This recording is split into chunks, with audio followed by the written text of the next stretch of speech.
Let's just stare at the ceiling for a moment. Would you ever work with the youth? Like troubled youth? I would love to. Honestly, coming out of jail, I was going to try to get a job. They have something that's called Berkshire Farms. Okay. It's youth juvenile detention facility. So my whole thing in going in there is that, you know,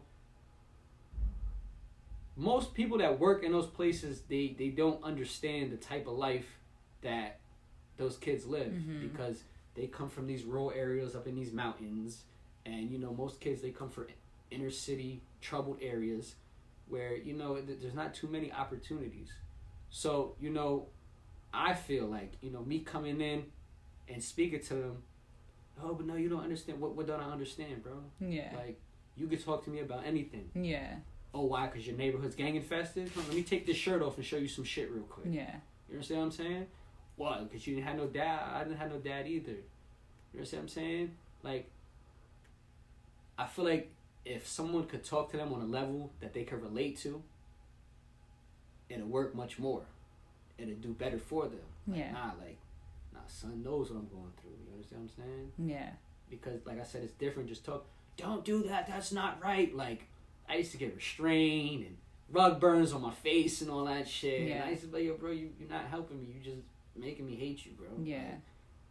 Like you're not helping me at all. You're making my temper worse. Nobody's actually listening to these people, these kids. Even if you're not a kid, that's the thing too. Is like people think like if you're not like a woman or a child, like you don't have to like listen or kind of give that like extra emotion. Like, but guys need it the most. Like I feel like because you guys have been like trained, brainwashed through like society, through family, through gangs, through school, and everything else, through sports.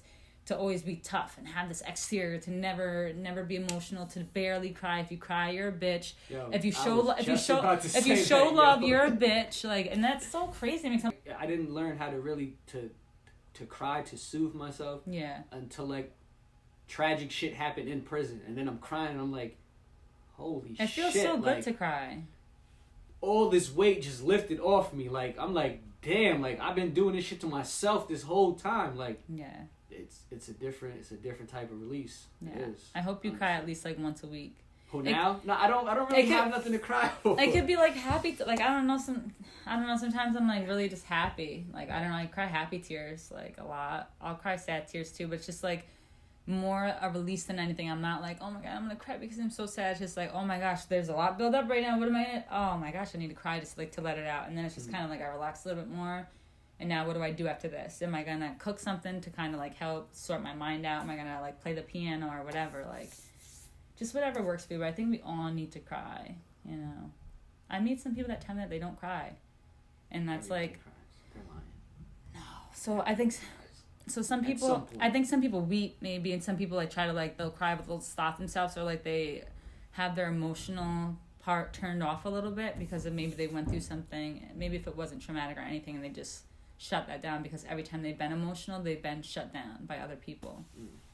The whole prison, the reform, the coming home, all that shit, that really needs to be more honed in on, and it needs to be in the spotlight 24/7 for for all these systems to go away or to change, because it's like, y'all, it's literally slavery. I just really can't wrap my head around how people are just like, oh no, like slavery was so long ago. Like, why don't you guys get it? Like, people literally say that very often. Like, it was that many years ago. It's not even affecting you. That was my grandpa that, or whatever. Like, look at the jails. Like, it's the same. It's literally the same thing. It's actually worse, I feel like. At least, like, they were not in, well, actually, they were, no, people are still getting raped in jails, too. Like, yeah. I mean, it's just like, it's the same thing. They shackle you. It's just it's worse. I feel like it's worse now. Like, I just don't get how anybody doesn't see it, or how people are in denial about it. Like, oh, well, these people do things, like, or I'll be on like a page for the police and they'll have somebody that does a crime or whatever. Nobody knows this person and all that. Nobody knows if this person's been starving for 20 years. Nobody knows if this person has just lost a kid or whatever. I'm not saying that makes it right at all, but they'll jump so quick on these statuses like, oh yeah, that thug, like literally start blasting, like talking all this crap like they know this person. And I'm just like, yo, do you guys do the same thing like when it's your people up there? Or do you guys say, oh, like Timmy's been going through a lot, or Timmy just lost his father? Because it's like there's never that same compassion and empathy like with black boys. I feel like women have a whole different struggle and battle, but just like black men, I feel like you guys have it so fucked. It's like crazy. There's a song on my mixtape called Lost Souls. Listen to that. Okay. Lost Souls. Listen to it. It's speaking about everything that we're speaking about right now. It's just so, it just like gets me like so amped up and like so angry just because it's like, I don't know. People I think just don't want to face that kind of music and they don't want to think about it because it's not affecting them in their everyday lives. Because I think that's what it was with me. Like I'm like, oh, it doesn't really matter, but it's like, all that does matter. Like you can sympathize, but you can't empathize until it hits home front. Yeah. Now when little Timmy goes to jail and motherfuckers is beating and pounding on him and extorting him and stabbing the fuck out of him. You understand what I'm saying? Yeah. It's just like this opioid crisis. Heroin's been in the black neighborhood for years. It was never a problem till Timmy and Christina and little Carol and Okay. Ashley start dropping dead. You Now said it's little Carol. oh my God, it's but bro, this shit been going on for years, and it's something you guys started. Pumping out all those pills, just signing them scripts, and then you just stop. Yeah, and then people want to get high on something else. Listen, that is a physical dependency. Yeah. You understand what I'm saying? Like, I've heard people tell me, yo, I feel like my bones coming out my skin. Like, I tell you, I used to sell heroin. I can't imagine because, bitch, I smoke weed. And, I mean, the weed's not even nothing crazy like that. But when coming off of weed, when I stop smoking, I can't sleep. I got a headache. I'm irritable. You know what I mean? Like, people used to call me, yo, I'm sick. Yo, my bones feel like they're coming out my skin. Yeah. Yo, I got cold chills. Yo, I've been throwing up and shitting on myself. Oh my God. Well, did you ever, like, for a second be like, wow, like, I can't even do this anymore. This is crazy. I'm killing people. No. This is what I did do, though, because in selling drugs, you know, you do build certain relationships. Yeah. So, people that did try to, and I seen genuinely, because I tell you, like, I deal with energy. So, if I feel you're trying to shit me, then I don't give a fuck. Mm-hmm. You're in here, you're trying to get over. I'm out here, I'm trying to get over. Yeah. So, what's it gonna be? Yeah, the best con artist wins. But people that were genuine, yo, D, I'm trying to get off this shit, bro. Free, no charge. I would give them Suboxone. Yeah. Because I had people that go to the Suboxone clinic, but they only do that because they had probation mandates them. So I could show you my motherfucking discovery. I got caught with like a rubber band stacked this big of them. So, you know, am I wrong for selling drugs? Yes, I am. But like I told you, I believe in trying to have balanced character. Yeah. As long as my good can outweigh my bad, because it's the duality of life, good and bad. At some point, you're gonna have to do bad. Mm-hmm. At some point, you're gonna have to do good. So just try to make sure your good outweighs your bad. Yeah. And you know that was my thinking in that whole thing. Yeah, I mean, either way, whatever you've done contributes to like what you are today. You know what I mean? So it's just like I feel like you had to go through whatever you had to go through to be here today. You know what I mean? Sure. Like, what advice would you give to?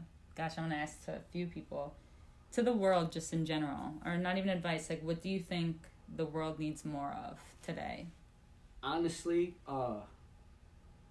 less prejudice. You know, people hear prejudice and they automatically think it's racism. That's not. Prejudice is just to prejudge. You think about somebody. It's like a stereotype. You think something about a person, a way about a person before you even give them a shot or an opportunity. Yeah. And if you were to not do that, you were just to deal with individuals on an individual basis as they come across and as they deal with you, things would be a lot better. Like from the skin to the character to their morals to their principles, like just all around. Just don't prejudge, but just give somebody a shot.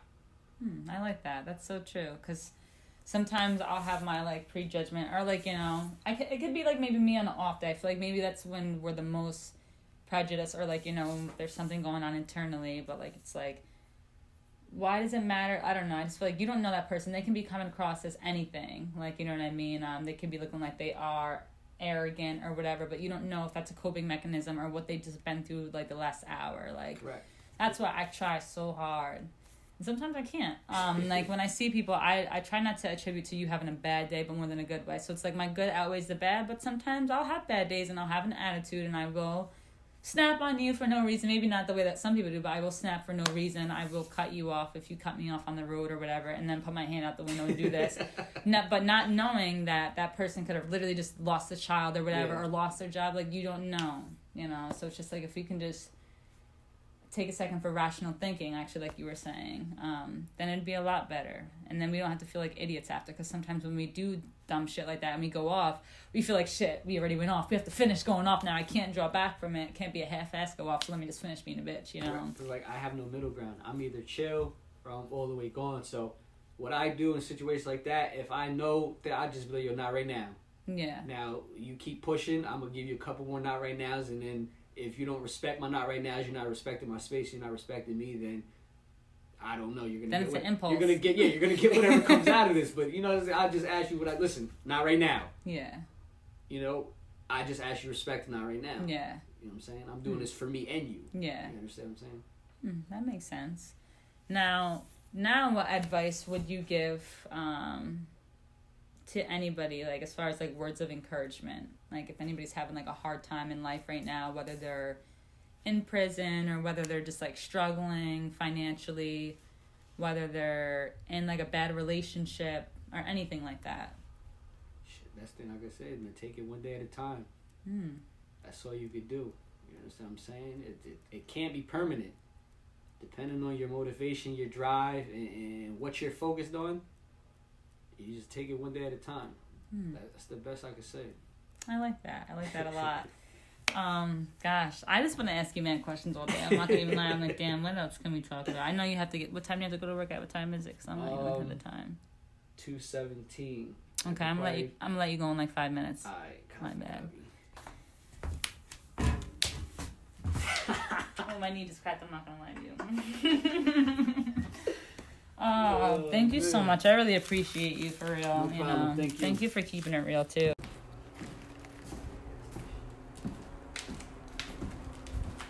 Be safe, all right? Thank you very much. I appreciate it. Have a nice one. I'm gonna get you just walking out. Have your music playing at the end. Oh. Don't pay attention to me. I'm gonna follow you for a second.